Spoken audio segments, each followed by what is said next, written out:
እሺ ወይ ዲያቆን ወይ አኬ ቀጥሎ። በቃ እኔ ብቻ እንዳልይዝ። ኦኬ አኬ ያውራኝ እስቲ። አኬ የሐዋርያት መልሶች በጣም ወደው ወንድሜ ሁሉ ነው የሚወዱት። እሺ አኬ ዋለ እንዴ ለምን የምጠላኝ? ለምን ጠላሃለው? ኧረ እኔ ጠሉኝ አላልኩም። ወርሳስቼ ነው ጠሉኝ አላልኩም። ፕሊዝ ሁሉ ነው የሚወዱት። በጣም የፍቅር ሰው ነው ያልኩት። ጥሩ ነው። ከክራይስት ተማሩ። እሺ መልካም ይሁን። ሰላም ለሁላችሁ፣ እንዴት አላችሁ? ያሬዶ፣ ፓስተር ዳንኤል ሁላችሁንም ከታችም ያላችሁትም ሰላም ብያለሁ። ያው መኩ ካጠገቢ ነው። እንዴት አላችሁ? ሰላም ነው ወይ? እግዚአብሔር ይመስገን። እግዚአብሔር ይመስገን። አሜን አሜን። ዛሬ እንዴት ነው? ድህነት ላይ እያወራችሁ ነው መሰለኝ በጠዋቱ። እኛ ጋር ያው ጠዋት ነው ያሬዶ፣ እናንተ ጋር ሳይመሽ አይቀርም። አዎ እኛ ጋር ጠዋት ነው እና ድህነት ላይ እያወራችሁ ነው መሰለኝ እና ጥምቀት ላይ እያወራችሁ ነው ምናምን። አይ ጥሩ ነው። ምን ያው እንግዲህ አሁን እኮ እያዩኝ ያው እንግዲህ ከዚህ በላይማ ምን ይባላል? ያው ጥምቀት ፓስተር ሰላም ለአንተ ይሁን። እንዴት አለ? እንግዲህ ትልቅም ከሆነ አንቱ ብያለሁ ከታላቅ ይቅርታ ጋር። እንግዲህ ጥምቀት አሁን ብዙ ጊዜ ምንድነው ሰዎችን በጣም እንዲከብዳቸው የሚያደርገው እኔ እንግዲህ አሁን እስከተገነዘብኩት ድረስ ጥምቀት ያድናል የሚለው ትምህርት እንደሚታወቀው እንግዲህ በሐዲስ ኪዳን አክቹዋሊ ከበፊትም ጀምሮ አዳኛችን እግዚአብሔር ነው። ግን በሐዲስ ኪዳን ደግሞ የተገለጠ የእግዚአብሔር ልጅ አለ፣ በስጋ የተገለጠ ማለት ነው። እና የእግዚአብሔር ልጅ የዲያብሎስን ስራ ሊያፈርስ በስጋ ተገልጧል እና በስጋ ተገለጠ። የዲያብሎስን ስራ ያፈርሳል፣ እኛን ነፃ ያወጣል። ስለዚህም ጳውሎስም እንደሚናገረው ኢየሱስ ክርስቶስ ኃጢአተኞችን ሊያድን ወደ ዓለም መጣ የሚለው ቃል የታመነና ሁሉም እንዲቀበሉት የተገባ ነው ይላል። እና የታመነውና ያ ሁሉም ሊቀበሉት የተገባው ቃል ኢየሱስ ክርስቶስ ኃጢአተኞችን ሊያድን ወደ ዓለም መጣ የሚለው ቃል ነው። እና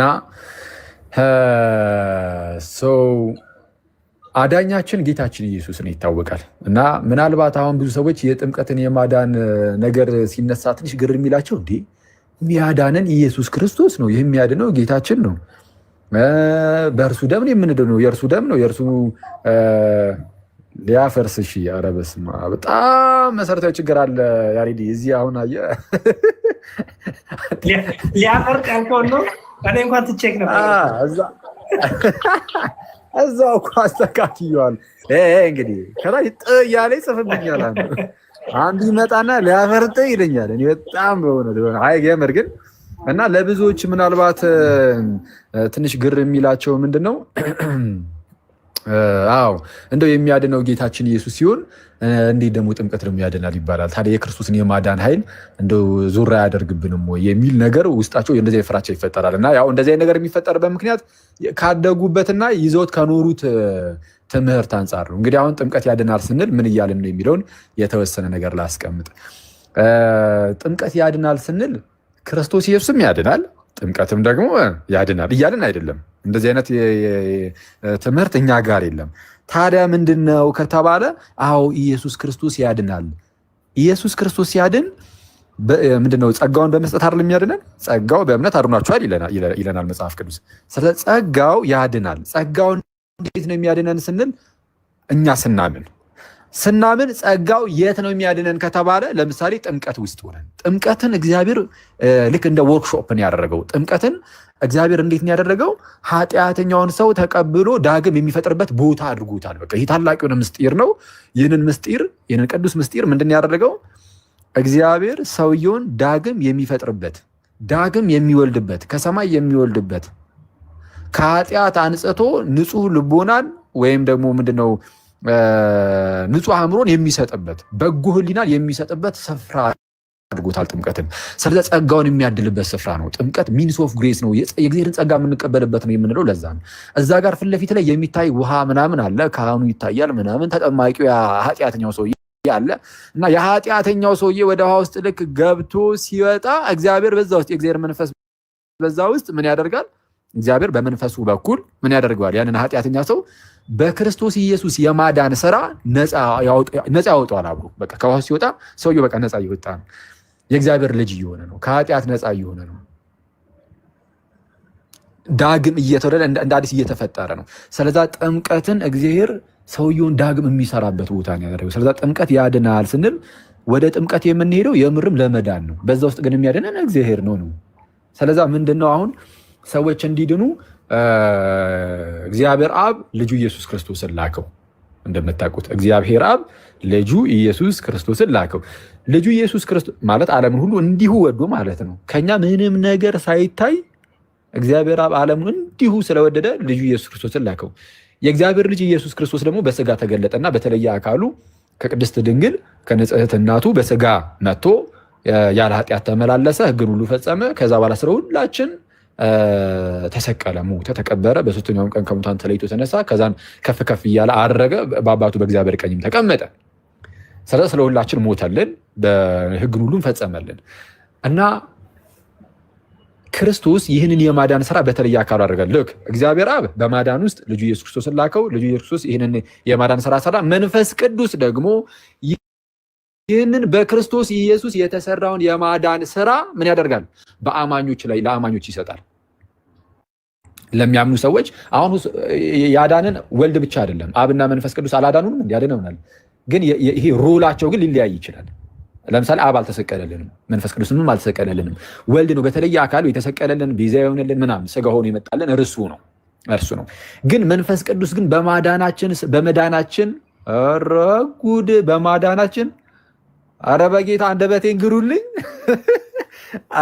ይሄ ከባድ ነው። እሺ መንፈስ ቅዱስ በመዳናችን ሂደት ውስጥ ምን ነበረ ግብሩ ከተባለ በጌታችንና በመድኃኒታችን በኢየሱስ ክርስቶስ የተሰራውን የማዳን ስራ በክርስቶስ የተሰራውን የማዳን ስራ። ለምሳሌ ክርስቶስ የሞተው ለማን ነው? ለእኛ ነው። የተነሳውስ ለእኛው ነው። እኛ ሞተን እንዳንቀር ነው በነገራችን ላይ። ስለዛ እኛ ሞተን እንዳንቀር እርሱ ሞተልን፣ ከዛን ተነሳልን። እውነቱን ለመናገር በአባቱ ቀኝ ሲቀመጥም ለእኛው ነው እና ክርስቶስ ኢየሱስ ሞቶ ከተነሳ ስለ እኛ ማለት ነው። ያንን የጌታችንን ሞትና ትንሣኤን እንዴት ነው የምናገኘው? ማን ነው ለእኛ የሚያደርገው ከተባለ መንፈስ ቅዱስ ነው። ይህንን ስራ የሚሰራው መንፈስ ቅዱስ ነው። መንፈስ ቅዱስ ልክ ሰዎች ሲያምኑ ያንን በጌታ የተሰራውን ለእኛ የተሰራውን የማዳን ስራ መንፈስ ቅዱስ ለእኛ ይሰጠናል። ለሚያምኑ ሰዎች ሁሉ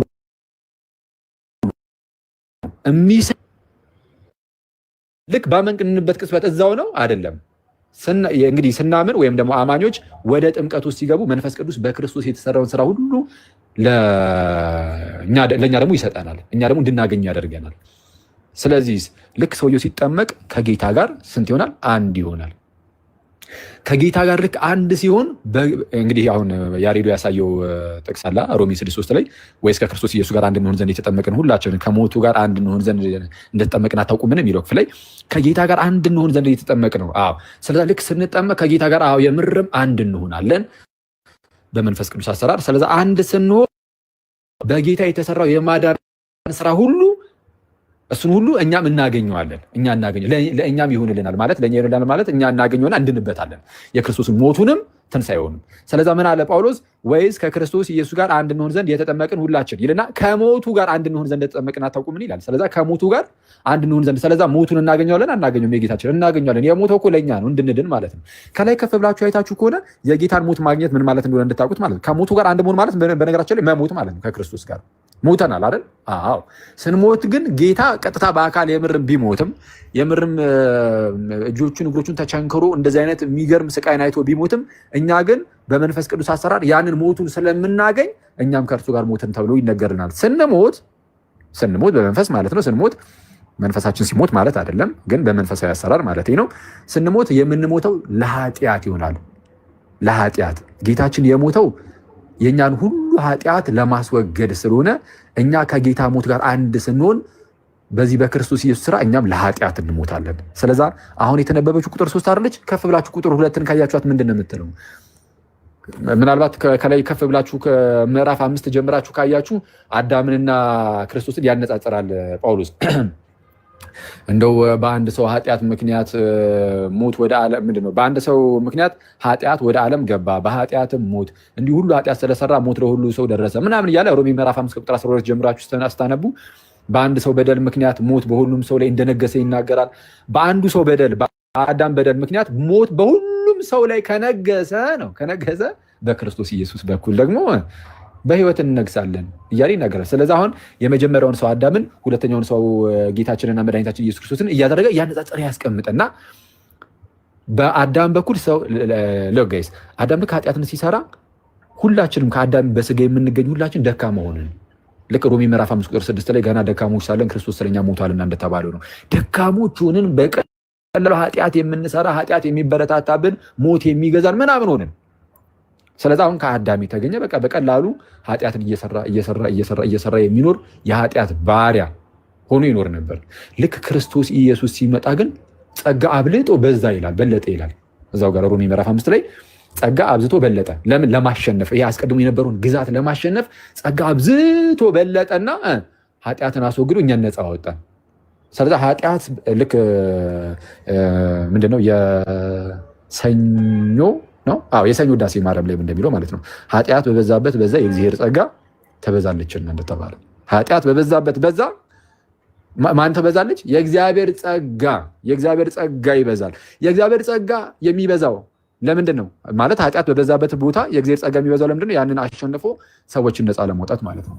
እና እንደዛ ብሎ ይናገርና ከዛ በኋላ ምዕራፍ 6 ላይ ልክ ሲገባ ምን ብሎ ነው የሚጀምረው? ምዕራፍ 6 ቁጥር 1 ላይ ታዲያ እንግዲያውስ በኃጢአት ጸንተን እንኑርን ይላል። ተመልከቱ፣ በኃጢአት ብዛት ምክንያት የእግዚአብሔር ጸጋ ከፍ ብሎ ከመጣ በኃጢአት ምክንያት ልክ ኃጢአት ሲበዛ የእግዚአብሔር ጸጋ ደግሞ ጭራሽ አብዝቶ የሚበዛ ከሆነ ታዲያ ልክ ያው እዚህ ጋር እንግዲህ ያሬዶ ማመጣልን መሰለኝ። እሺ እንግዲህ ምን እንላለን? ጸጋ እንዲበዛ በኃጢአት ጸንተን እንኑርን አለ። ኃጢአት በበዛበት በዛ የእግዚአብሔር ጸጋ የምትበዛ ከሆነ የእግዚአብሔር ጸጋ እንዲበዛ በኃጢአት ጸንተን እንኑር፣ ኃጢአት ይብዛ ማለት ነው አይደለም አለ። ልክ አይደለም።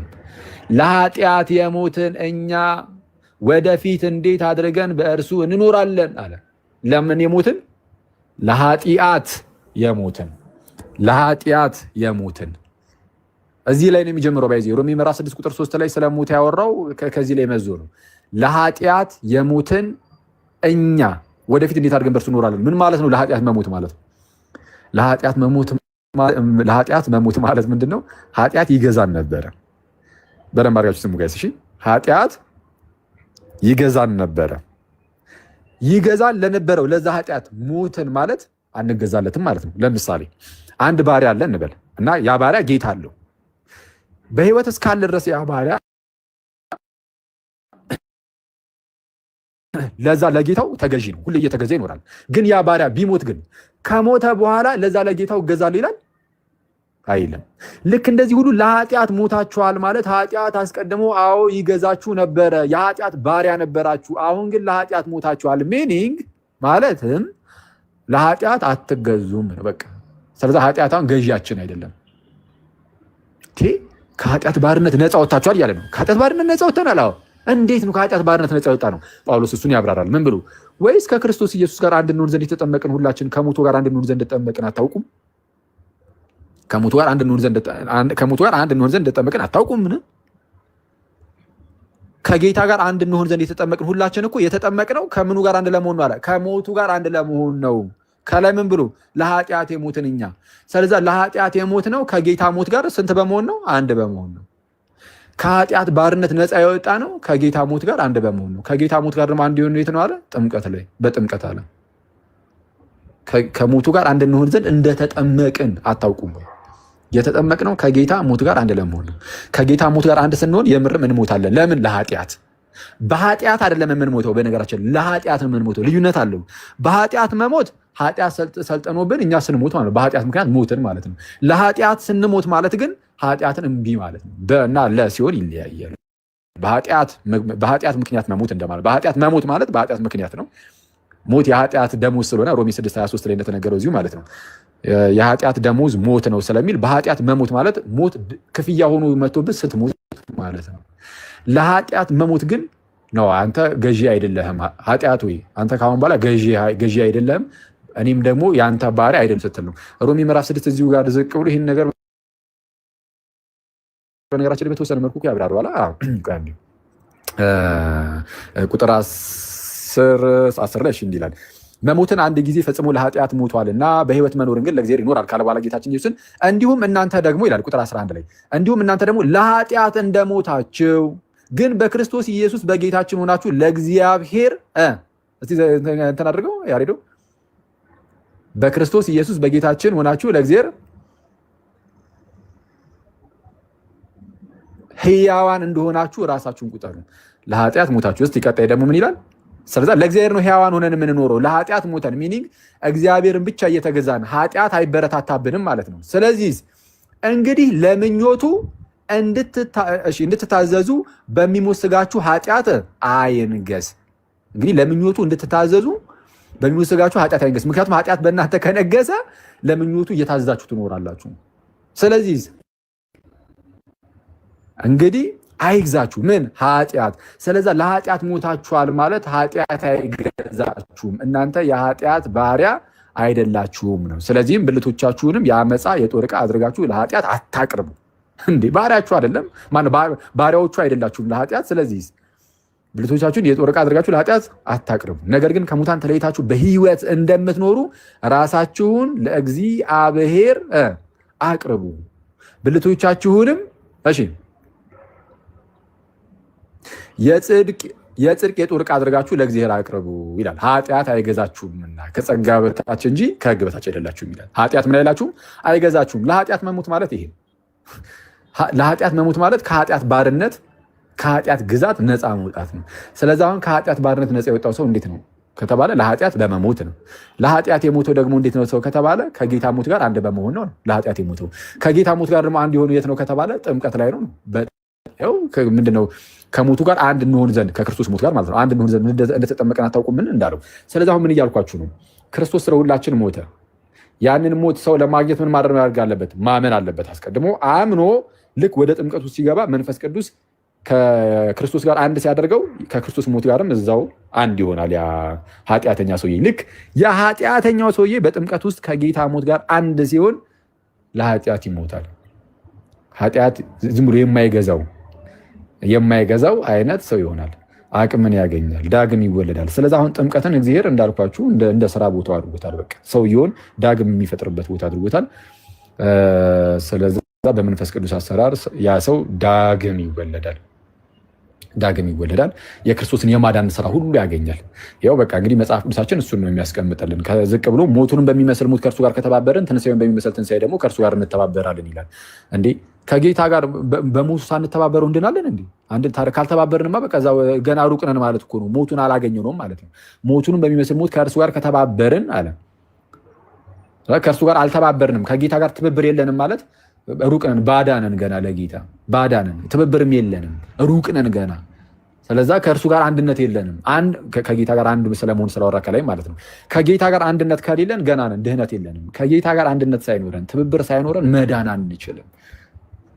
ለመዳን ጌታችን ኢየሱስ ክርስቶስ ያስፈልገናል። ኢየሱስ ክርስቶስን ደግሞ በዛ በጥምቀት ውስጥ የምርም እናገኘዋለን። ለዛ ነው መጽሐፍ ቅዱሳችን በጥምቀት ውስጥ የኃጢአት ስርየት አለ፣ ለኃጢአት ስርየት ተጠመቁ ምናምን የሚለው መጽሐፍ ቅዱስ እንዲሁ አይደለም።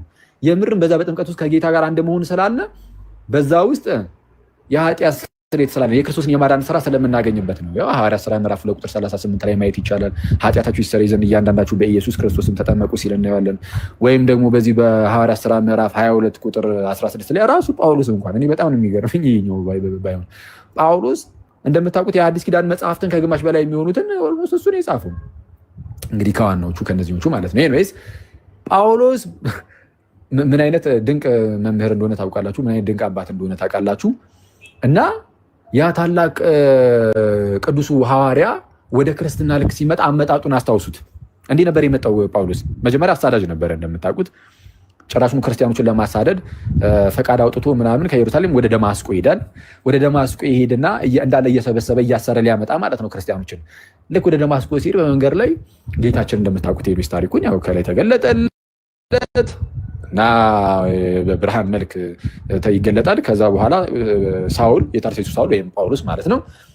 ሳውል ወደቀ፣ አይኑ ታወረ። ከላይ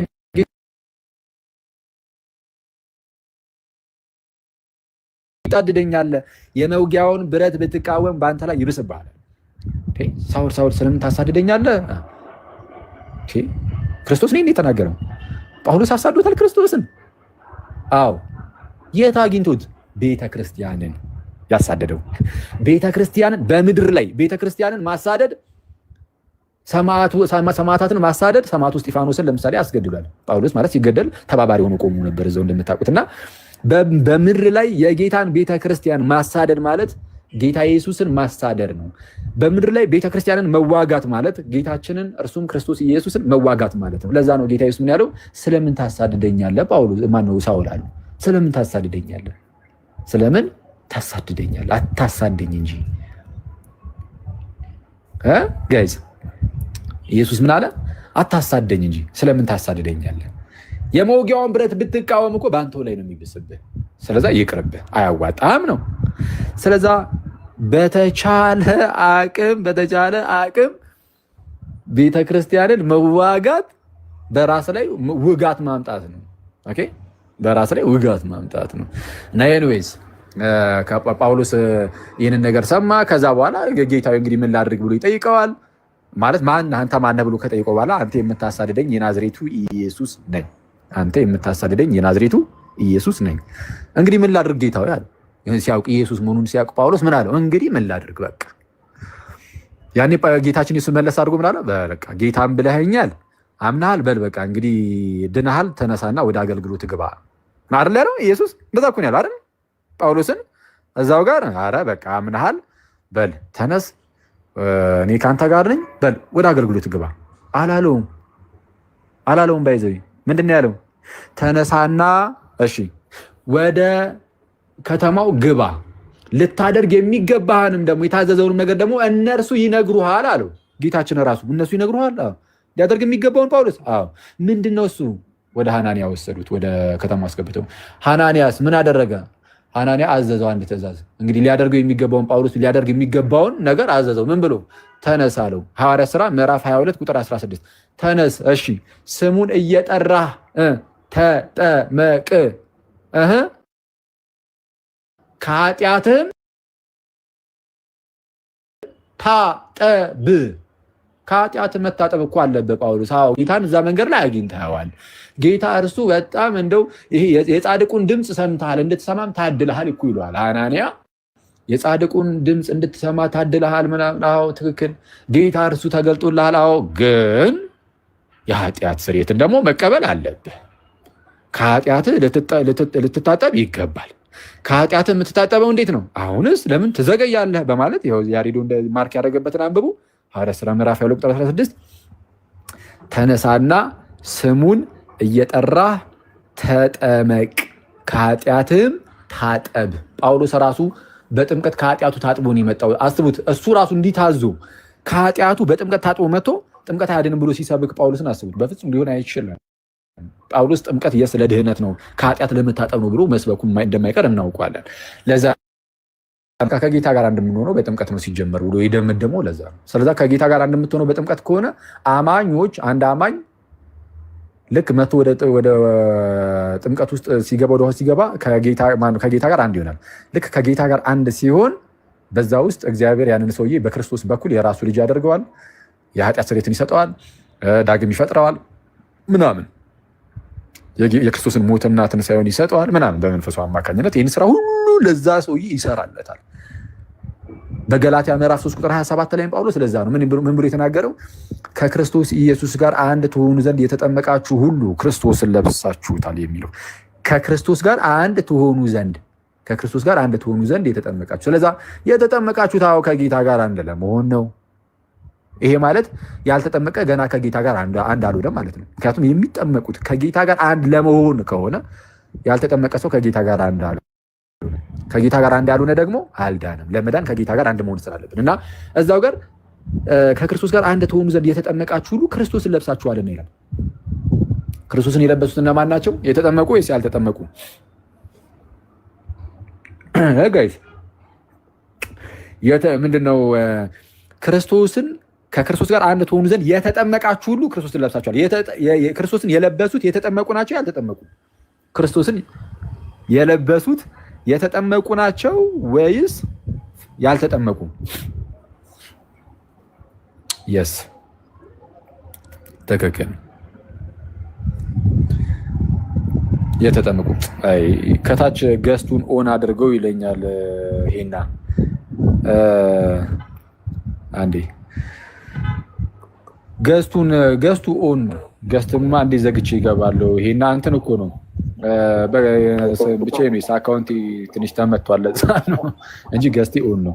ግን አያሳይም፣ ለብዙዎቻችሁ አያሳይም። አይ ነው ትንሽ እንትን ብሎ ነው ተምታቶበት ነው። ኤኒዌይስ እሺ እንግዲህ ቆይ አንዴ እስቲ ያልተጠመቁ የሚል አይቻለውና አንዴ ቆይ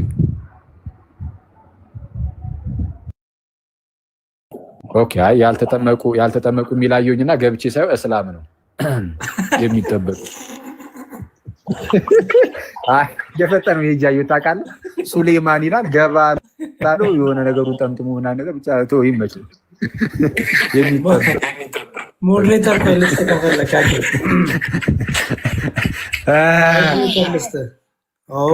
ሁሉ በጣም የሚያነሱ እነዚህ እስላም እኮ በጣም አይ ሞዴሬተር ልሰጥ ነበር ለካ ፎሎ ባክ ማድረግ ፓስተርም ዝም አሉና ሀሳባቸውን እንሰማቸዋለን።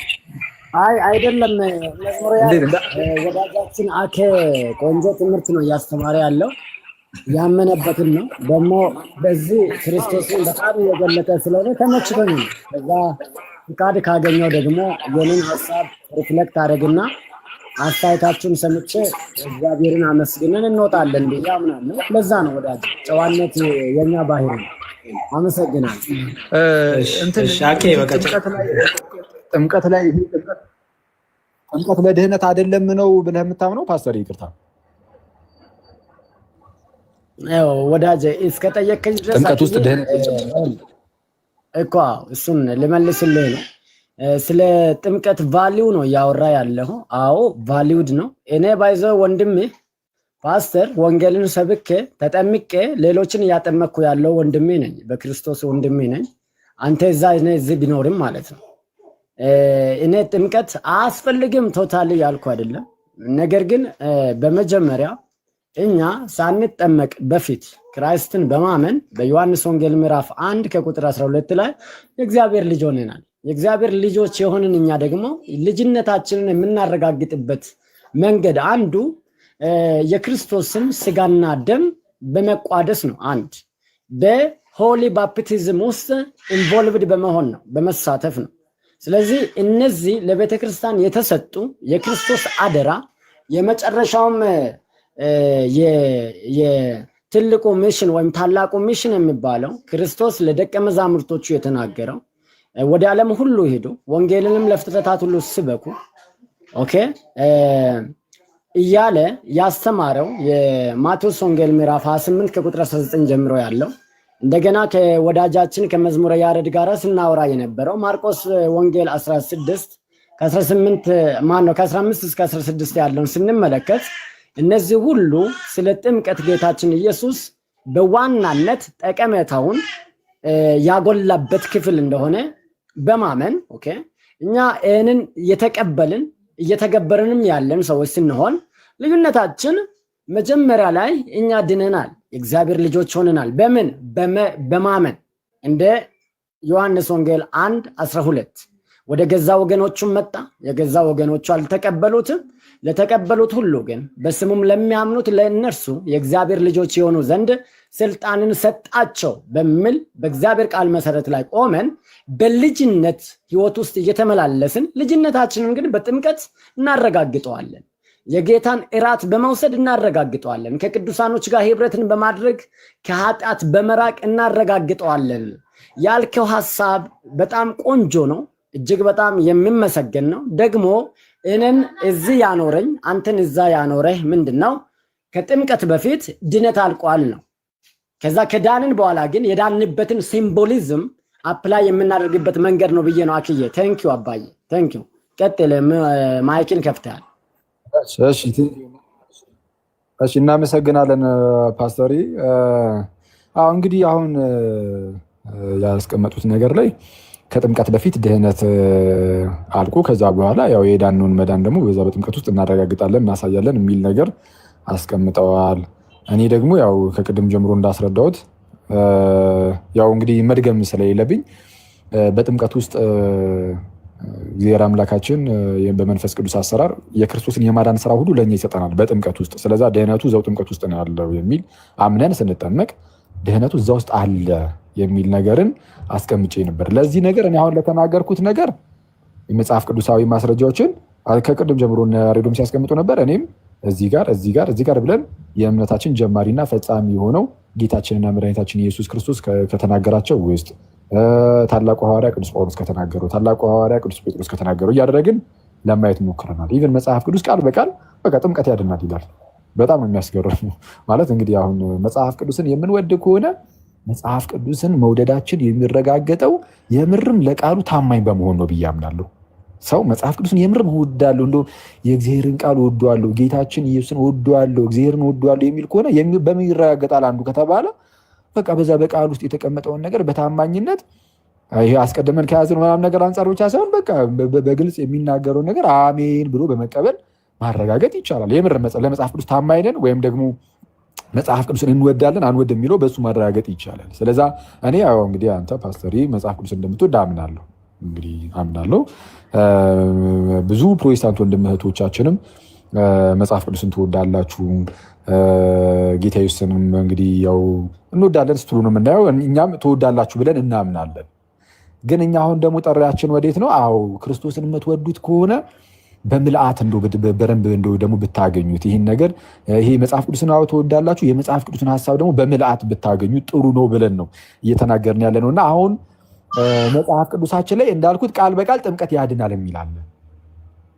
ጥምቀት ያድናል። አንደኛ ጴጥሮስ 3:21 ላይ እንደዚህ ይላል። ባፕቲዝም ናው ሴቭስ ዩ ነው የሚለው ወይም ሴቭስ አስ ይላል። ጥምቀት ያድነናል ወይም ጥምቀት ያድናችኋል እየተባለ ይተረጎማል ነው።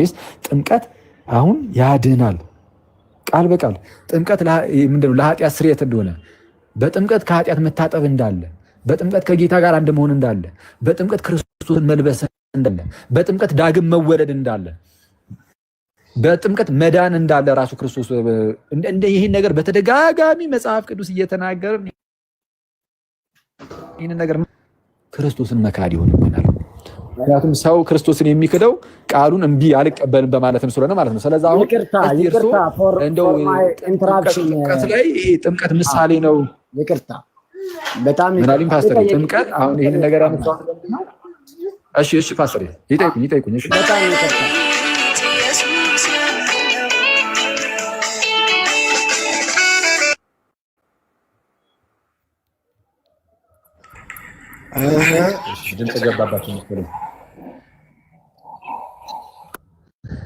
ድምፅ ገባባቸው መሰለኝ። ቆይ አንዴ ስልክ ይሆናል ይጨርሱና እንትን እንለዋለን።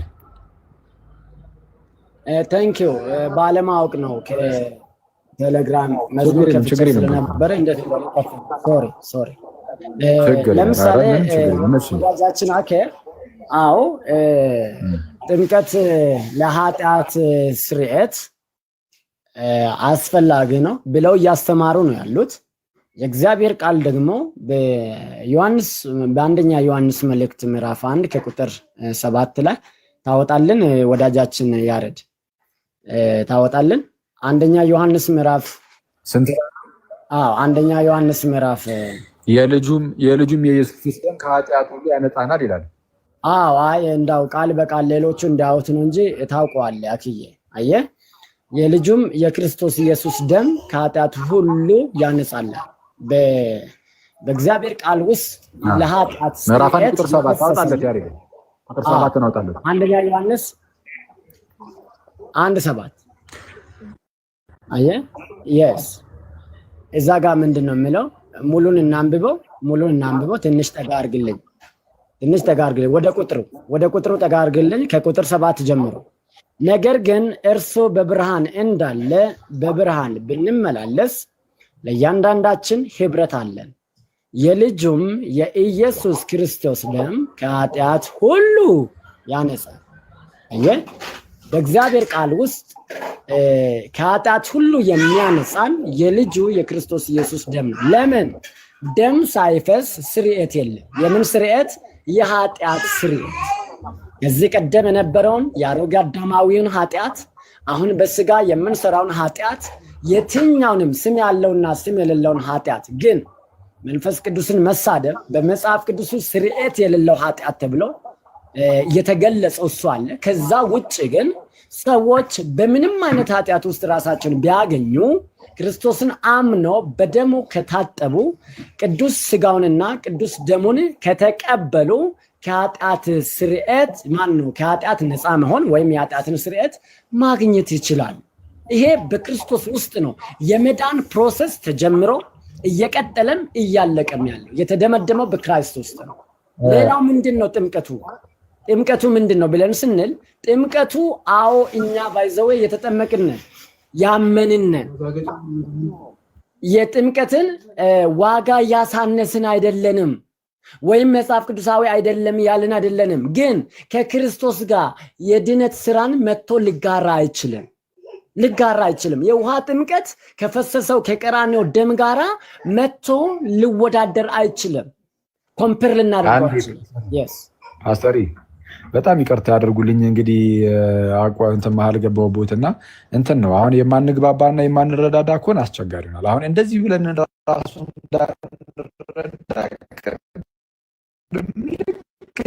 የጥምቀትን ትምህርት ስጀምር ምን ብዬ ነበረ? ብዙ ጊዜ ፕሮቴስታንት ወንድሞቻችን የጥምቀትን የማዳን ነገር ትንሽ እንደው ለመቀር የሚያስቸግራቸው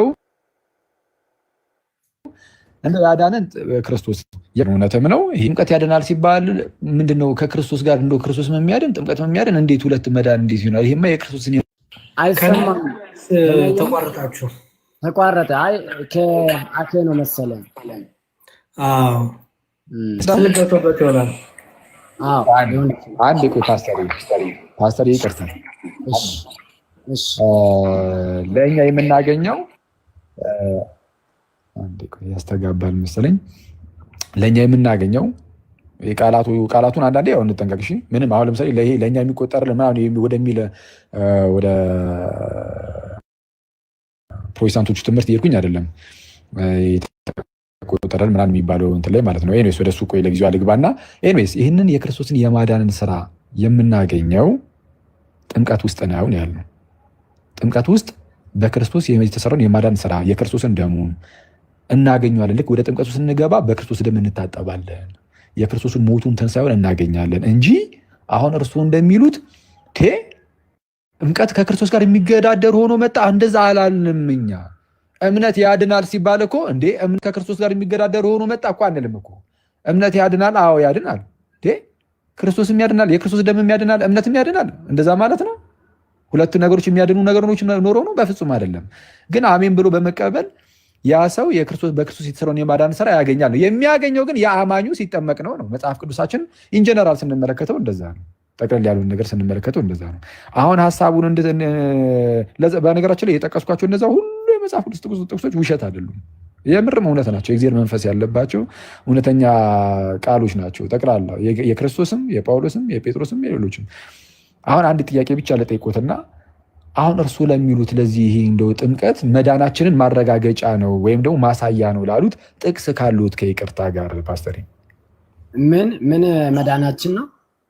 ጥምቀት እንደ ዳንን የምናረጋግጥበት ወይም የምናሳይበት ነው የሚል ወይ ከክርስቶስ ወይ ከጳውሎስ ወይ ከጴጥሮስ ወይ ከአንዳቸው ብቻ አንዲት ጥቅስ ብቻ። እንደው በእርግጥ ጌታችን ለምስክርነት ሁለትም ሶስትም ነበር ያሉ አይደለ? እኔ ሁለትም ሶስትም አይደለም አንዲት ብቻ ጥቅስ አለው። አሁን እርሱ ለሚያስተምሩት ትምህርት ማስረጃ አሉት? አሁን ጥምቀት ማሳያ ነው የሚለውን ወይም ደግሞ ማረጋገጫ ነው የሚለውን ማሳያ ነው የሚለው ሳይሆን በእምነት እንደዳንን እኛ ሶላ ጥምቀት ብቻዎች ትምህርት ነው። ሶላ ፊዴ እሱማ ዛሎን የሚል ትምህርት አላችሁ። እናንተ አላችሁ፣ መጽሐፍ ቅዱስ ግን የለውም እያለ ነው ፓስተር። ከታላቅ ይቅርታ ጋር እናንተ እምነት ብቻ ነው፣ መጽሐፍ ቅዱስ ግን ጥምቀት ለድህነት እንደሆነ አሁን ከቅድም ጀምሮ ይኸው ከታላቅ ይቅርታ ጋር ጥምቀት ለኃጢአት ስርየት እንደሆነ ጠቅሰን አሳይተናል። ጥምቀት ለድህነት እንደሆነ ጠቅሰን አሳይተናል። ጥምቀት ከጌታ ጋር አንድ ለመሆን እንደሆነ ጠቅሰን አሳይተናል። ጥምቀት ዳግም ለመወለድ እንደሆነ አሳይተናል። ጥምቀት ምንድነው? ክርስቶስን የምንለብስበት እንደሆነ አሳይተናል። ጥምቀት ከኃጢአት የምንታጠብበት እንደሆነ እየጠቀስን ለእያንዳንዱ ይኸው እዚች ጋር እንድች የምትላለች እያለን አሳይተናል። አሁን ከእርሱ አንዲት ጥቅስ እፈልጋለሁ። ምን አይነት ጥቅስ? ጥምቀት መዳናችን ገጠበት ነው ወይም የሚል አሁን ይህን እንደዛ ስላሉ አስቀድሞ ማለት ነው እንደዚህ የሚል አንዲት ጥቅስ ብቻ ስጡን ነው። አንዲት ጥቅስ ፓስተር። ቅድም እኮ ስታወራ የነበረበት ክፍል ነው ሶር አክዬ። ቅድም የሮሜ ምዕራፍ 6ን አንድ ጥቅስ ስጡኝና አብረን እናለው። ያሬዱ ይክፈተው። አንዲት ጥቅስ እኮ ሮሜ ምዕራፍ 6 ከርሱ ጋር ክፈትላቸው እስቲ ያሬዱ። አሁን አንድ እንሆን ዘንድ ይላል እንጂ እዛ ጋር ማረጋገጫ አንድ ለመሆን ነው ያለው እንጂ ማረጋገጫ ወይ ማሳያ ይላል። በቃ እኔ የጠየቁት እሱን ነው። አይ ማረጋገጫ ወይም ማሳያ የሚለውን ቢያሳዩኝ። ማረጋገጫ ወይ ማሳያ የሚለለው እንደ ካንተ አላውቅም እንዳልል ጥሩ አይመጣም። አንተ ባይብልን ታውቀዋለህ። ስለዚህ የለም ከሌለ ታዲያ ቃል በቃል ከሌለ ታዲያ ፓስተር ሐሳቡ አለ እዚህ ጥቅስ ላይ ሐሳቡ አለ። ተቋርጫለሁ ወይስ የእርሳቸው ሐሳቡ አለ? አኪዬ እሺ ሐሳቡ እዚህ ጥቅስ ላይ አለ። መልካም እሺ ሐሳቡ እዚህ ጥቅስ ላይ አለ። እስቲ አብረን እናንብበው እስቲ። ወይስ ከክርስቶስ ኢየሱስ ጋር አንድ እንሆን ዘንድ የተጠመቅን ይላል። እዚህ ጋር የተጠመቅ ነው ከጌታ ጋር አንድ ለመሆን ነው ይላል አይልም? አንድ ለመሆን ነው ይላል። እሺ አንድ ጥያቄ ልጠይቅህ። ሰው ከጌታ ጋር የተጠመቀ አንድ አይሆንም ይላል፣ ያልተጠመቀ አንድ አይሆንም ይላል። ችግር የለውም። እዚህ ጋር እንግዲህ እኛ የምናውቀው እዚህ ጋር የተነገረን ነገር ሰው ከክርስቶስ ጋር አንድ የሚሆነው ሲጠመቅ ነው ብሎናል። ሌላ ቴዎሎጂ አንፈጥርም። አሁን ሳይጠመቅም አንድ ይሆናል የሚል ካለ ማሳየት ነው። እኛ የተነገረን ሰው ከጌታ ጋር አንድ የሚሆነው ሲጠመቅ ነው ብሎናል። አሚን ብለን ተቀብለናል። አይ ሳይጠመቅም አንድ ይሆናል የሚል ካለ ግን ያሳዩኝ። እኛም አሜን ብለናል። አዎ ትክክል። አሜን ካሉ በጣም ጥሩ። አሜን ካሉ አንድ ጥያቄ ልጠይቁት። ከጌታ ጋር ሰው አንድ ሳይሆን መዳን ይችላል አይችልም? ከጌታ ጋር አንድ ሳይሆን በእምነቱማ አንድ ሆነ እኮ አመነ፣ ተጠመቀ እኮ። ትልቁ ስራችን እኮ ጌታችንን ማመን ነው ትልቁ ስራችን። አይ እኔ የጠየኩት ሌላ ነው ፓስተር። ሰው ከጌታ ጋር አንድ ሳይሆን መዳን ይችላል ፓስተር? ወደ ሌላ አንድ ሳይሆን አይድንም። ቆይ አንዴ እሺ ፓስተር አንዴ። አንድ ሰው ከክርስቶስ ጋር አንድ ሳይሆን የማይድን ከሆነ ከክርስቶስ ጋር አንድ የሚሆነው ደግሞ በምንድን ነው ይላል? እዚህ አሁን እርሱ ያመጡት ጥቅስ ላይ በዚህ ኮንቴክስት በጥምቀት ይላል። ነገር ግን በእምነት ከክርስቶስ ጋር አንድ ሆነናል እኮ። ይሄ ውሸት ነው አንዴ። አይ ተውት። ቆይ እርሱ እንደዛ የሚል የለም መጽሐፍ ቅዱስ ላይ። ግን ቆይ አንዴ ወደ እሱ እንመጣለን። አሁን ሰው ከክርስቶስ ጋር አንድ ሳይሆን መዳን አይችልም ተብለናል። ተመልከቱ ጋይስ፣ ሰው ከክርስቶስ ጋር አንድ ሳይሆን መዳን አይችልም። እርሱ ያመጡት ጥቅስ ላይ ደግሞ ሰው ከክርስቶስ ጋር አንድ የሚሆነው በጥምቀት ነው። ስለዛ ሳይጠመቅ መዳን አይችልም ማለት ነው። ግልጽ እኮ ነው። ያሬዶ መጽሐፍ ትችላለህ? እሱ እያየን እሱ ጋር ወርድ ነገር ከፍተህ ሁለት ፕሬሚስ ጽፈህ አንድ ኮንክሉዥን እንድታስቀምጥልኝ ነበር። መጽሐፍ የምትችል ከሆነ እንትን እሱ ላይ አይደለም። አንተ መጽሐፍ ቅዱስ ላይ ጨምረህ ልጽፍ ነው እንዴ?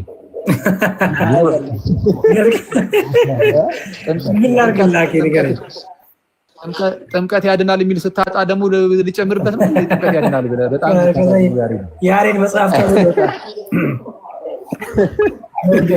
እሺ እንትን ወርድ ዶክመንት ነገር ክፈትና ወይ ዝም ብለህ የሆነ ወርድ ፓድ ነገር መጽሐፍ ነው። ኦኬ እሺ። ቆይ ወይ ዲያቆን ሊጽፉ ነው ይሳተፉ እሳቸው። ኧረ ወርድ ክፈት ነው። ኦኬ አንዴ ቆይ። ይሄ እዚህ ኮምፒውተር ላይ ኦፊስ ፕሮግራም አይሰራም። ቆይ ግን አንዴ አይ ኖርማል የኮምፒውተሩ ኖት ፓድ ምናምን የለም? ኖት ፓድ ምናምን አለው ኖት ፓድ አለው። ለሰው ቀለል አድርገን እናሳያቸው ብዬ እኮ ነው ሀሳቡን በደንብ እንዲገባቸው። ኦኬ ይቻላል። የስራ ላፕቶፕ ስለሆነ ብዙ ነገር ነው የሚከፍትብኝ። ታስፈራኝ አንተ ከስራ እንደዛማ ከሆነ ወይ መኩ ወረቀት ተጠቀም። መዝሙር ያሬድ እስክሪፕቶ ካለ ያሬዱ እስክሪፕቶ ካለ እንደ ጽሁፍ ባያምርም እስኪ ጽሁፍ ባያምርም ወረቀት ተጠቀም። ጽሁፍ ባያምርም እሺ ልጠቀም። ያው ላዙር። ቆይ ስልኬ እሺ ይኸው ዛሬ እንትናን አስታወስከኝ። ከእውነቱን ተናገርም እኮ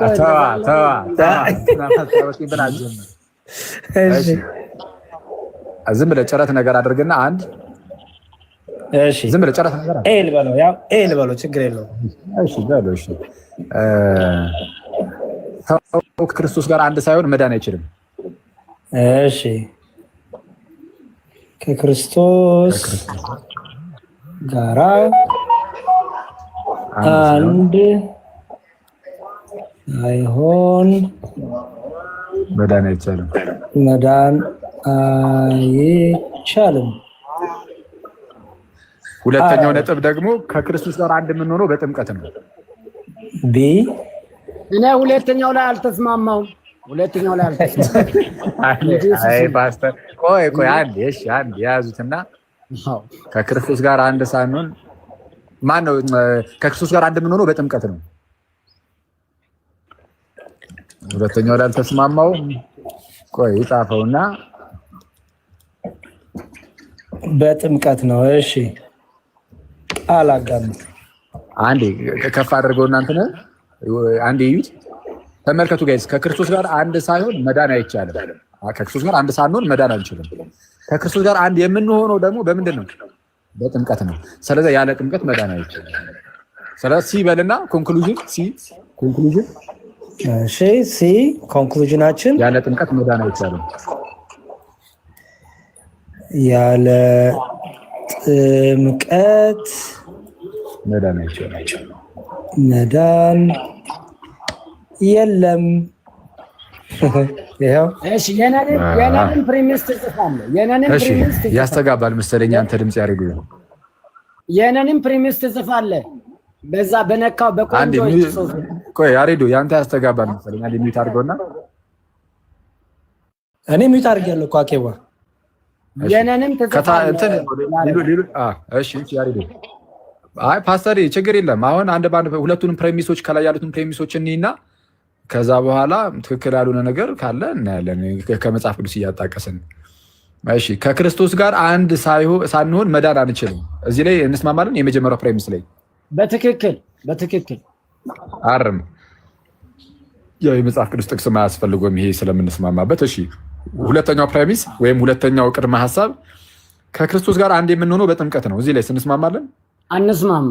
በእምነት ቆይ ኤክስ አታርገው። ቆይ ከክርስቶስ ጋር አንድ የምንሆነው በጥምቀት ነው የሚለውን አንስማማም ብለዋል። አሁን ቅድም በእርግጥ አዎ ከዚህ መጽሐፍ አንጻር በጥምቀት ነው ከጌታ ጋር አንድ የምንሆነው ተብሏል። ግን አሁን ሀሳቦትን ቀይሯል። ስለዚህ አሁን ወደ መጽሐፍ ቅዱስ አንድ ይክፈተልንና ከክርስቶስ ጋር አንድ የምንሆነው በጥምቀት ነው የሚል መጽሐፍ ቅዱስ ላይ አብረን እንይ።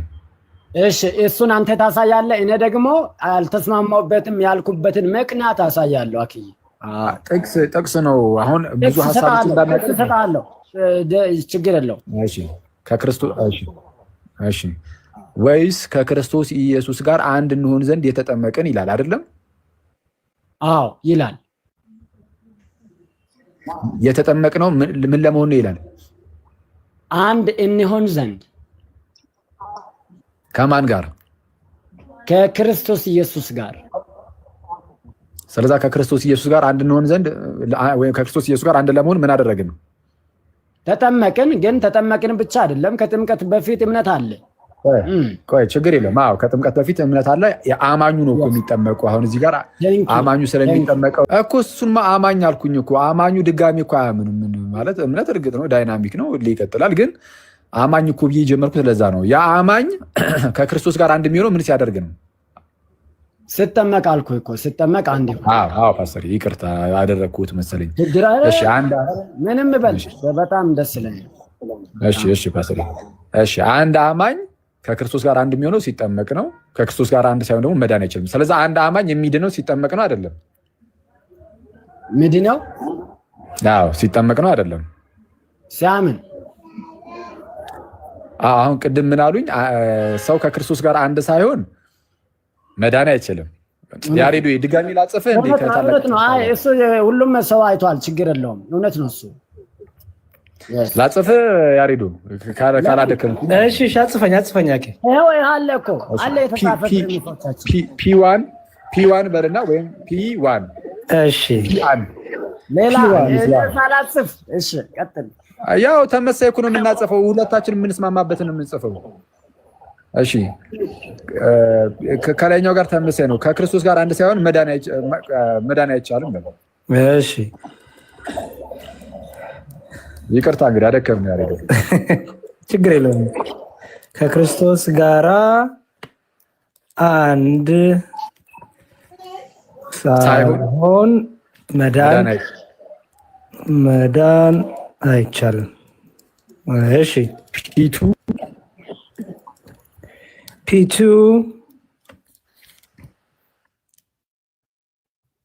ልቀጥል። ፒቱስ አንድ አማኝ በል በቃ አማኝ ያው እምነት ስለሚያስፈልግ እሱን እንዳከራክረን አማኝ ከክርስቶስ ጋር አንድ የሚሆኑ ሲጠመቅ ነው።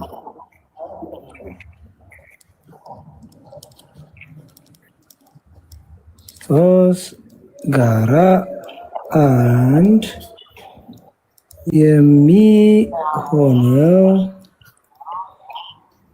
የሚሆነው አማኝ ከክርስቶስ ጋር አንድ የሚሆነው ሲጠመቅ የሚሆነው ብያለሁ። ኮንሆ አድርጋት። አማኝ ከክርስቶስ ጋር አንድ የሚሆነው ሲጠመቅ ነው። እዚህ ድረስ ትክክል ነው አይደል ፓስተር? እዚህ ጋ ሁለተኛውን አሁንም አልስማማም። ሁለተኛው ፓስተሪ እንዴት ነው ይሄ ነገር? አባ እኮ ልክ ነው። ልክ ነው። አማኝ ከክርስቶስ ጋር አንድ የሚሆነው ሲጠመቅ ብቻ አይደለም ሲያምንም ጭምር ነው። ሲያምን ነው። በእምነቱ ሳይጠመቅ አንድ ሊሆን ይችላል። ሳይጠመቅ አማኝማ ኦልሬዲ እኮ አማኝ አለው እኮ ለምትለው። እሺ አንድ ነገር ልንገርህ። አይ ሳይጠመቅ አንድ ይሆናል። ሳይጠመቅ አንድ ይሆናል ካሉ በሉ ጥቅስ ያሳዩ። ሳይጠመቅ አንድ ይሆናል የሚል እሺ። አይ ሳይጠመቅ አንድ ይሆናል የሚል አይደለም። በእምነት በቃ አለ ብለውኛል። ልንገሩ ፋሚሊ ውስጥ አለ ፓስተሪ በእምነት መዳን እንዳለ ቢናገር በእምነት እንዲህ የሚመስሉ ነገሮች ቢናገር መጽሐፍ ቅዱሳችን እኛ የምንቃወም አይደለንም። ምክንያቱም ስለ እምነት ሲወራ ወይም ሲናገር መጽሐፍ ቅዱሳችን ጥምቀትን አያገለም። ጥምቀትን አብሮ ነው ታሳቢ ማድረግ ነው። ስለ ጥምቀትም ደግሞ ሲናገር ምንም እንኳን ስለ እምነት እዛ ላይ ባያወራም፣ ለምሳሌ አሁን የጠቀሱት ሮሜ 6:3 ላይ ሰው ከክርስቶስ ኢየሱስ ጋር አንድ ለመሆን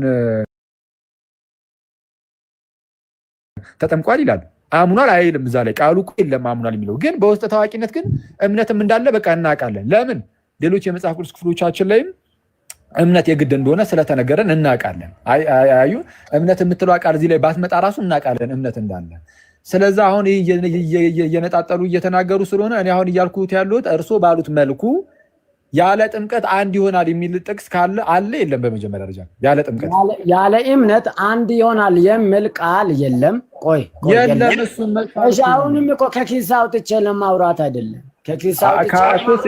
ከኪሶት ካላወጡ ከመጽሐፍ ቅዱስ ያወጡ። ፓስተሪ ያለ ጥምቀት አንድ ሙጫ ያለበት ነው። እሺ ያለ ጥምቀት ብለዋል። እሱን አሳዩ። እሺ በዮሐንስ ወንጌል ያለ ጥምቀት እኮ በዮሐንስ እሱ ላይ ምዕራፍ 1 ቁጥር 12 ላይ ያለ ጥምቀት አይልም። እሱን ያዝልኝ። አኩስ የለም ያለ ጥምቀት አይልም። ለተቀበሉት ሁሉ ግን በስሙ ለሚያምኑት ለእነርሱ የእግዚአብሔር ልጆች ይሆኑ ዘንድ ስልጣንን ሰጣቸው ይላል። ያለ ጥምቀት ይላል። አምነህ የእግዚአብሔር ልጅ ሆነሃል እኮ አምነህ እኮ የእግዚአብሔር ልጅ ሆነሃል። ፓስተር እባክህ አለ ወይ አሁን ቢሉኝ፣ አዎ ግን አምነህ ብቻ ያለ ጥምቀት ነው ወይ? አይደለም። እሺ ተጠምቀህ የእግዚአብሔር ልጅ ትሆናለህ ወይ? አዎ። ተጠምቀህ ብቻ ያለ እምነት ነው ወይ ቢሉኝ፣ አይደለም። ስለዛ ጥምቀት ከጌታ ጋር አንድ የምንሆንበትና ለኃጢአት ስርየትም እንደሆነ በመጽሐፍ ቅዱሳችን በግልጽ በተደጋጋሚ ተነጋግሯል። እምነትን አብሮ ሳይጠቅሰው በቃል ደረጃ ማለት ነው። ግን በቃል ደረጃ እምነት የሚለውን ቃል ባያስቀምጥም ለምሳሌ እኮ አልኩኝ አንደኛ ጴጥሮስ ምዕራፍ 3 ቁጥር 21 ላይ ጥምቀት አሁን ያድነናል ብሎ ቢያስቀምጥም ይሄው ጥምቀት ያድናል ነው የተባለው፣ እምነት አልተባለም ብዬ ግን እንደዚህ አይነት ድርቅና ውስጥ ግን አልገባም። እንደዚህ አይነት የስህተት ትምህርት ውስጥ ግን አልወድቅም። የእግዚአብሔርን ቃል እምቢ አልልም። ሌሎች ቦታዎች ላይ ስለ እምነት የተነገረ ብዙ ክፍል ስላለ እምነት ለድህነት አይደለም ብዬ አልክድም። እኔ ስለ የጌታዬን ቃል እምቢ አልልም ማለት ነው። ቆይ አንዴ ቆይ ፓስተር፣ ጥምቀት ያድናል የሚል ቃል አለ አንደኛ ጴጥሮስ 3:21 ላይ እምነት ያድናል ሳይሆን ጥምቀት ያድናል ተብሎ ተቀምጧል። እዛ ክፍል ላይ ጥምቀት ያድናል ሲል እምነት እዛ ላይ ስላልተካተተ እምነት የሚል ቃል እዛ ላይ ስላሌለ ይሄው እምነት የሚል የለም ጥምቀት ያድናል ነው የተባለው ብቻ ብዬ ማለት ነው። እምነት አያድንም ወደሚል የኑፋቄ ትምህርት የክህደት ትምህርት ሄዳለሁ አልሄድም። ይልቁንም ምን አደርጋለሁ? እምነት ያድናል የሚል አለ። ጥሩ ነው። አዩ አሁን እኮ እርሶ ችግሮት ምን መሰሉት? እምነት ያድናል የሚል ነገርን አምጥተው ያሳዩና አዎ እምነት ያድናል ካሉ በኋላ ጥምቀት ያድናል የሚለውን ግን ሌላ ቦታ ቢኖርም ለመቀበል ፍላጎት የሉትም። አንዴ አሁን ይኸውልዎት አሁን የምጠይቁትን አንዴ ስሙ። እሱማ እምነት ያድናል የሚልም አለ፣ ጥምቀት ያድናል የሚልም አለ። ችግር የለውም። እምነት እንደሚያድንም መጽሐፍ ቅዱስ ነግሮናል፣ ጥምቀት እንደሚያድንም መጽሐፍ ቅዱስ ነግሮናል። የኔና የእርሶ ልዩነት ምንድን ነው?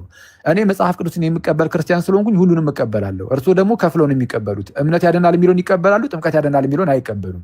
ስለዛ እየጠራንዎትም ያለ ነው ወደዚህ ነው። ወዴት? ወደ ምልአት፣ ወደ እውነተኛው በምልአት የእግዚአብሔርን ቃል ወደ መቀበል እየጠራንዎት እኮ ነው ያለ ነው። ለዛ እኮ ነው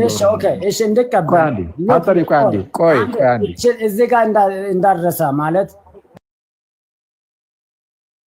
አክዬ በቅንነት ትመልሰዋለህ ብዬ አምናለሁ። ፎር ኢንስታንስ ሰዎች በ11ኛው ሰዓት ክራይስትን አምነው ወደ እግዚአብሔር መንግስት ይገባሉ። ለመሞት እየተጣጣሩ ባሉበት ክርስቶስን አምነው እንደገና በአፋቸው ደግሞ የእግዚአብሔር ልጅ እርሱ እንደሆነ መስክረው እንደ ሮሜ 10 ማለት ነው በልባቸው አምነው በአፋቸው መስክረው ሳይጠመቁ የሚሞቱ አያሌ ሰዎች አሉ። እነዚያ ሰዎች ታዲያ በእግዚአብሔር መንግስት ውስጥ አልተጠመክም፣ በካህኑ እጅ አልተጠመክም ብለው ይወገዳሉ። እንዴት ነው እነዚህን የምታየው? አሁን በአንድ ቦታ ላይ እውነት የሆነ የእግዚአብሔር ቃል ሁሉም ቦታ ላይ እውነት ነው። ዩኒቨርሳል ትሩዝ ስለሆነ ዩኒቨርሳል ትሩዝ ነው። በሁኔታ በቦታ በጊዜ ያልተገደበ እውነት ነው። ስለዚህ እዚህ ጋር ያለው ድነት እርሱ ጋር ነው የልጅ ድምፅ የሚሰማው። ፓስተር የኔ ልጅ ነው። አሁን እንዳወጡ ነግሬያለሁ። ሶሪ ናይስ። በጣም አይረብሽም። እውነቱን ለመናገር ደስ ይላል። የልጅ አባቱ ነው። ጥሩ ነው፣ ደስ ይላል። እኔ የምሎት ቆይ አንዴ እስኪ ወደዚህ ይሄን መልስልዎታለሁ ቀለል አድርጌ። ግን ወደ መልሴ ከመግባቴ በፊት አንድ ሰው ኤኒዌይስ ለምሳሌ አንድ ህፃናት ለምሳሌ ማለት ነው ህፃናት ገና ከመወላዳቸው ወይም በእናታቸው ማህፀን እያሉ ምናምን ቢጠፉ ወይም ቢሞቱ ህፃናቱ ወደ እግዚአብሔር መንግስት ይገባሉ ወይስ በሲኦል እየተቀጡ ይኖራሉ? ኖ ይሄንማ መጽሐፍ ቅዱስ ክሊርሊ ይመልሰዋል። እንዴት ነው የሚመልሰው? ህፃናቶች ክፉ ደጉን በማይለዩበት በህፃንነት ስቴጃቸው ወይም ኤጃቸው በሚገርም ሁኔታ በእናታቸውና በአባታቸው እምነት ነው። በእናታቸውና በአባታቸው እምነት ቃሉን አወጣልሃል። ስለዚህ እነሱ በክርስቶስ ካመኑ ወይም ከሁለቱ አንዱ ወይ ከባል ወይም ከሚስት ከሁለቱ አንዱ በክርስቶስ የሚያምኑ ከሆነ ልጆቻቸውን በዛ እምነት ውስጥ እንደሚጸድቁ ቅዱስ እንደሚባሉ እግዚአብሔር ቃል ይናገራል። ችግር የለም። ኦኬ ቆይሽ አንዴ አሁን የተናገሩትን ብቻ ይዤ መሄድ ይችል ነበር፣ ግን ለማጣራት ያህል ስለዚህ አንድ ከሙስሊም ቤተሰብ የተጸነሰ ህፃን ልጅ ወይም ገና የተወለደ ህፃን ልጅ ገና ወንጌልን ሳይሰማ ይመን ሳይታወቅ ምን ሳይል ዝም ብሎ ወይ በማህፀን ሳለ ወይ ገና ከመወለዱ ቢሞት ወደ ሲኦል ነው የሚገባው ወይስ ወደ እግዚአብሔር መንግስት ይገባል? እኮ አባቱ ሙስሊም ከሆነ አባቱም እናቱም ሙስሊም ከሆኑ እንደ አላመኑማ ታዲያ እነሱ አላመኑም። ያ ህፃን ልጅ ግን ገና ወንጌል ሳይሰማ ምን ሳይል ገና በእናቱ ማህፀን እያለ ቢሞት በቃ አንተ ገሃነም ግባ ተብሎ ገሃነም ነው የሚኖረው ወይ? እኔ አልወስንም። መጽሐፍ ቅዱስ ይሄንን በግልጽ የሚያስቀምጥበት ቦታ የለውም። ከጀነሲስ እስከ ሬቨሌሽን ችግር የለም። እሺ ስለዚህ አሁን ያዝ እናድርገውና አሁን በሁለቱም በኩል ሄድበት። አሁን መጨረሻ ላይ ከመለሱም ወደ መጀመሪያው ልመለስና የፕሮቴስታንት ልጆች ከሆኑ ይድናሉ የሚል ነገር አስቀምጧል። ያው ባጭሩ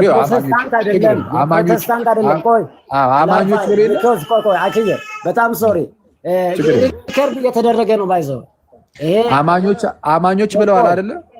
አማኞች ነው ያልኩት። አማኞች የት ይኖራሉ ካልከኝ አማኞች ኦርቶዶክስ ይኖራሉ፣ በፕሮቴስታንት ውስጥ ይኖራሉ። ችግር የለም። ስለዚህ አሁን በቃ ፕሮቴስታንቶች አማኞች ተብሎ ይጠራሉ። አዎ ዋይ ኖት በቃ ችግር የለም። ስለዚህ አሁን አንድ የፕሮቴስታንት ህፃን ልጅ የእግዚአብሔር መንግስት ይወርሳል ቢሞት፣ ዴፊኒትሊ የእግዚአብሔር መንግስት ይወርሳል። ያ ህፃን ልጅ ራሱ ያምናል? አይ በእናቱና ወይ በአባቱ እምነት ውስጥ እግዚአብሔር ያያል። አይ ራሱ ህፃኑ ልጅ ግን አሁን አየህ እግዚአብሔር ሲያድን በግልህ ነው ወይስ በቤተሰብ ነው? እኮ መወሰን በምትችልበት መምረጥ በምትችልበት ስቴጅ በግልህ ያድንሃል። ስለዚህ አሁን አንድ ሰው ለመዳን ራሱ ሰውየው ማመን አለበት የለበትም ለመዳን? ወይስ እምነት የራስ እምነት ያን አስፈላጊ አይደለም አልኩኝ እኮ። በልብ አምኖ በአፉ በሚመሰክርበት ስቴጅ ላይ ማመን መመስከር አለበት። አንዴ እሺ። ስለዚህ ሮሜ 10 ላይ እንደተነገረው ሰው በልቡ አምኖ በአፉ መስክሮ ይጸድቃል የሚል አለ አይደለ?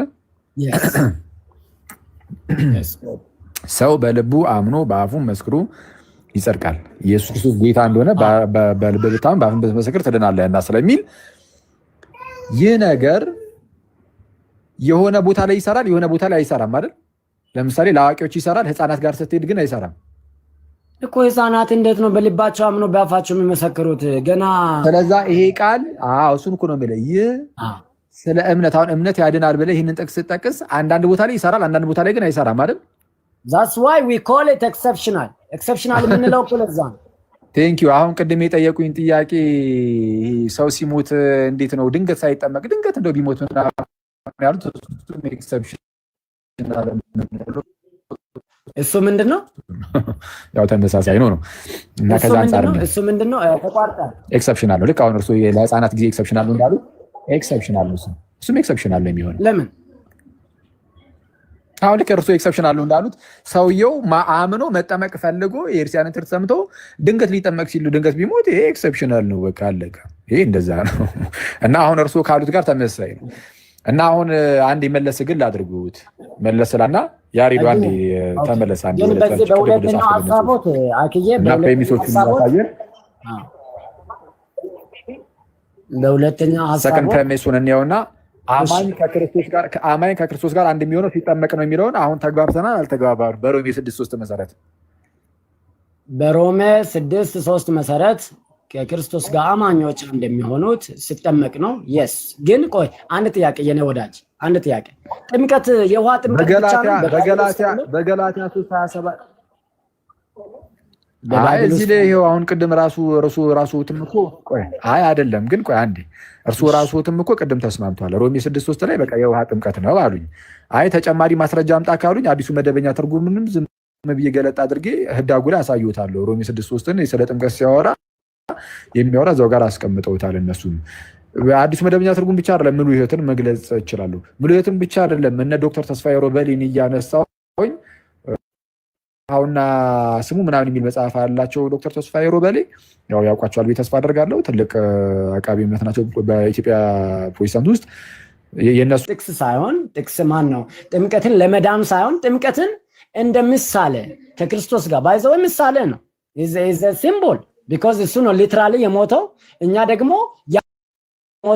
እኛ ደግሞ ያንን ምሳሌውን ለመምሰል ነው በጥምቀት ሞታችንና ትንሳኤያችንን ከሱ ጋር ለመተባበር እያሳየን ያለ ነው እንጂ መዳን ተባለ። ስለ መዳን ከተነሳ ክርስቶስ የሰራው ስራ ብቻ ነው። ፓስተር ፕሊዝ ከይቅርታ ጋር እንደው ሰዓት እንዳይረፍድብንም ለማሳየት ነው የሚል የለም ተብሏል። በቃ ቅድም ለማሳየት የሚል ምንም አንዲትም ጥቅስ የለችም ስለተባለ እርሱን ይርሱት።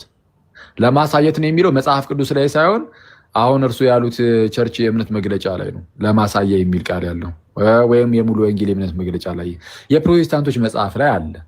የእግዚአብሔር መጽሐፍ ላይ የለም። የቤተክርስቲያን መጽሐፍ ይሄ መጽሐፍ ቅዱስ ላይ የለም። አሁን እዚህ ያለው አብዛኛው ህዝብ ደግሞ ፓስተር የሚቀበለው የእግዚአብሔርን ቃል መጽሐፍ ቅዱስን እንጂ የፕሮቴስታንቶችን የእምነት መግለጫ አይደለም። ስለዚህ የፕሮቴስታንቶች የእምነት መግለጫ መጽሐፍ ቅዱስ ላይ የሌለን ነገር ስለሆነ ለህዝቡ እየሰጡ ያሉት እርሱን ይተውትና ወደ መጽሐፍ ቅዱስ እንመለስ። መጽሐፍ ቅዱሳችን ላይ ችግር የለም። ይኸው እሱን እኮ እያሳዩት እኮ ነው እንዴ ጥምቀት እንደሚያድን ቃል ቆይ እዛ ጋር አትሂድ ቆይ አንዴ እና ዲያቆን እዛ ሮሜ 6 ላይ ና አንዴ ቆይ ከታላቅ ይቅርታ ጋር ጥምቀት ያድናል የሚልማ ቃል በቃል እኮ አሳየሁት። ማለት አንደኛ ጴጥሮስ 3:1 ማየት ይቻላል። ማርቆስ 16 ላይም ጌታ ኢየሱስ ጥምቀት ያድናል አለ። ለኃጢአት ስርየት እንደሆነ ብዙ ቦታ ተነገረ። ቆይ አንዴ አሁን እሱ እንዳለ ሆኖ ግን የተስማማንባቸው ነገሮች አሉ። ፕሬሚስ 1 ላይ ምን ነበር ያስቀመጥነው? ሰው ከክርስቶስ ጋር አንድ ሳይሆን መዳን አይችልም የሚለው ላይ እኮ ተስማማን። ከጌታ ጋር አንድ ሳይሆን መዳን አይችልም። ፕሬሚስ 2 ደግሞ አማኝ ከክርስቶስ ጋር አንድ የሚሆነው ሲጠመቅ ነው የሚል ማለት አማኝ ነው ያልኩት። አማኝ የሚጠመቀው ከጌታ ጋር አንድ ይሆን ዘንድ ነው ተብሎ ቃል በቃል የተጻፈው ማለት የአክሊል ሐሳብ አይደለም፣ የመጽሐፍ ቅዱስ ሐሳብ ነውና እባክዎትን ይቀበሉት ብዬ በታላቅ ትህትና እጠይቃለሁ። አልቀበልም ካሉ እዚህ ጋር በኤክሰፕሽናል እኮ ኤክሰፕሽናሉን ተውት። በኤክሰፕሽናል እኮ ዶክትሪን አይመሰረትም ፓስተር። በኤክሰፕሽን ነገር ኤክሰፕሽናል በሆኑ ነገሮች ዶክትሪን አይመሰረትም። ስለዚህ አሁን እዚህ ጋር ተመልከቱ። አማኝ ከክርስቶስ ጋር አንድ የሚሆነው ሲጠመቅ ነው የሚለው ግልጽ ነው አይደለም? እኔ በሱ አልስማማም። አምኖ ብቻ መዳን ወይም አንድ መሆን ይችላል ብላለሁ። ይሄ ያንተ አቋም ነው። ይዘው ምንድን ምኑ ነው የኔ አቋም? ይሄኛው ማለት አማኝ ከክርስቶስ ጋር አንድ የሚሆነው ስጠመቅ ነው የሚለው ይሄ የኔ ሐሳብ ነው፣ የጳውሎስ ሐሳብ ነው። የጳውሎስ ሐሳብ ያመንክበት። እኔ ደግሞ ከክርስቶስ ጋር ያለው የዮሐንስን መጽሐፍ የሚያምን ወንድሜ ነኝ። አምኜ የእግዚአብሔር ልጅ የሆንኩት ወንድሜ ነኝ። ችግር የለም እሱ ችግር የለም እሱ አይደለም ፓስተሪ። ቆይ ሳልጠምቅ የእግዚአብሔር ልጅ ሆኛለሁ ካሉ ይሄን ለራስዎት ብቻ ነው ሊሉ የሚችሉት። ማለት ጌታ ራሱ የሆነ ሰዓት ላይ አላውቆትም አንዴ ፕሊዝ ፓስተሪ ቆይ በቃ እንደዚህ መዳረቅ እንዳይሆን ሰውንም ማሰርቸት ስለሆነ የሚሆነው በቃ እዚሁ ክርስቲያኖች የተወሰነ ተማማሩበት ያሬዶ። ምክንያቱም ዝም ብሎ የሌላውንም የፕሮቴስታንቶችንም የክርስቲያኖችንም ጆሮ ማድከም ስለሆነ የሚሆንብን ከዚህ በላይ አስፈላጊ አይደለም። እንግዲህ እዚህ ላይ ዝም ብዬ ጠቅለል አድርጌው በቃ ፓስተሪ ሰላም ይሁኑልን፣ እግዚአብሔር ያክብርልን። በጣም ይቅርታ። እሺ እንግዲህ ያው መጽሐፍ ቅዱስን ተቀበሉ ብለን ለምነንዎታል። እምቢ ካሉ ምን ማድረግ አንችልም። እኔም እወድሃለሁ፣ አከብርሃለሁ። ስላወራኝ ጌታ ያክብርልን። ጌታ ያክብርልን። ጌታ ያክብርልን። ጠቅለል ስናደርገው አንድ ጽሑፏን አውጣትና ፕራይም ሚኒስትር ላይ ይሄ ቅድመ ሀሳብ አንድ ላይ ከክርስቶስ ጋር አንድ ሳይሆን መዳን አይቻልም። ከክርስቶስ ጋር አንድ ሳይሆን መዳን አይቻልም። ይሄ ግልጽ ነው። በቃ ምንም ሰው ከጌታ ጋር አንድ ሳይሆን እንዴት መዳን ይችላል? አይችልም። አማኝ ደግሞ ከክርስቶስ ጋር አንድ የሚሆነው ሲጠመቅ ነው። ግልጽ ነው አይደል? ይኸው በሮሜ 6:3 ላይ በግልጽ ከክርስቶስ ኢየሱስ ጋር አንድ እንሆን ዘንድ የተጠመቅን ይላል እኮ ሮሜ 6:3 ላይ። ገላትያ 3:27 ላይም እኮ ይደግማል። ምን ብሎ ከክርስቶስ ጋር አንድ ትሆኑ ዘንድ የተጠመቃችሁ እኮ ነው የሚለው። ሰው የሚጠመቀው ከጌታ ጋር አንድ ለመሆን ነው ካለ አለ ነው በቃ። እንዲህ በስመ አብ በቃ መጽሐፍ ቅዱስን ላለመቀበል እኮ በዛ ደረጃ እንደዚህ ግብግብ ውስጥ እኮ መግባት አይጠበቅብን። እሺ ኮንክሉዥን ሲ በልና ኮንክሉዥን አማኝ የሚድነው ሲጠመቅ ነው። አለቀ። አማኝ የሚድነው ሲጠመቅ ነው።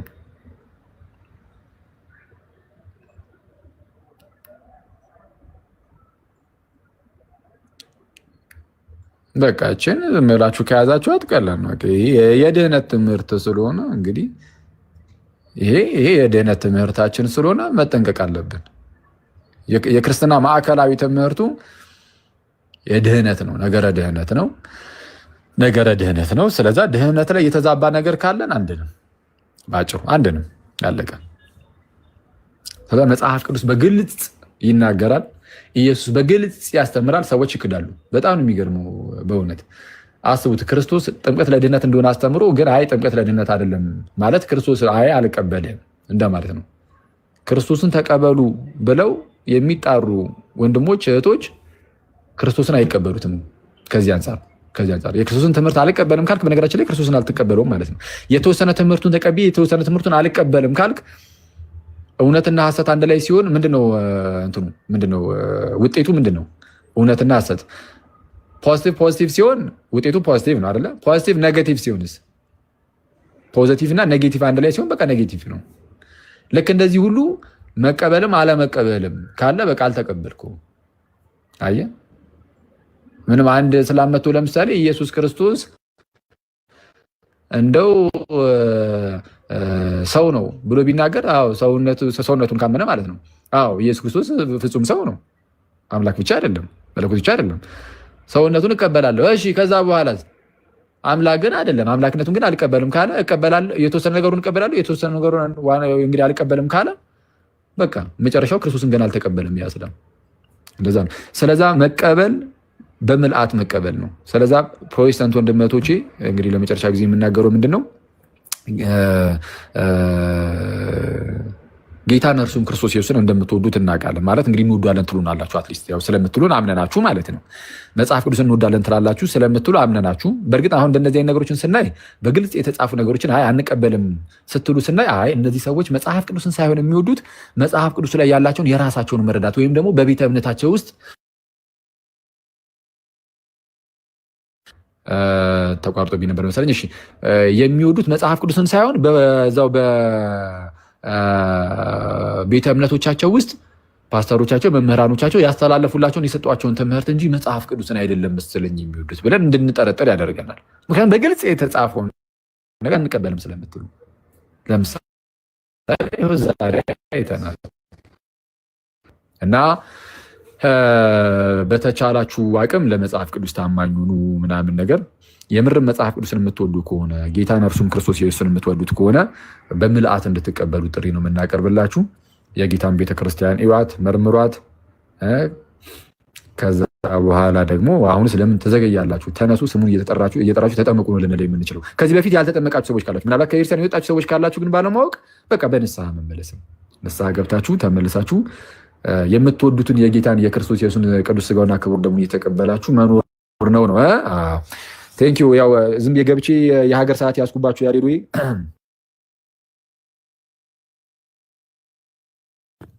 እሺ ኦኬ ቴንኪዩ። በጣም በጣም እግዚአብሔር ይስጥልን። ቃል ታስማል። ምንም ችግር የለውም። በደስታ ነው እየተማርን ያለ ነው፣ እየሰማን ነው፣ እያዳመጥን ያለ ነው። ፓስተርም ጥሩ የመስማት ችሎታ አላቸው አትሊስት እና ያው መጨረሻ ላይ መጽሐፍ ቅዱሱን እየመረጡ አይ ቲንክ የፓስተር ችግር እየመረጡ መቀበል ነው። እየመረጡ ፒክ እያደረጉ ሆነና ነው ችግሩ እንጂ ኦልሬዲ እኮ አይተውታል፣ አምነውታል፣ ዳር ደርሰው ነው የሚመለሱት እና እንጂ አሪፍ ትምህርት ነው። አኬ እግዚአብሔር ይስጥልን። ጥሩ ትምህርት ነው። ለእጅ ጽሁፌ እንግዲህ ቅርታ ጠይቃለሁ። ጽሁፌ አያምርም የእጅ ጽሁፌ ግን አይ ቲንክ አትሊስት ፖይንቱን ሜክ አድርጓል አኬ እና መልካም። እሺ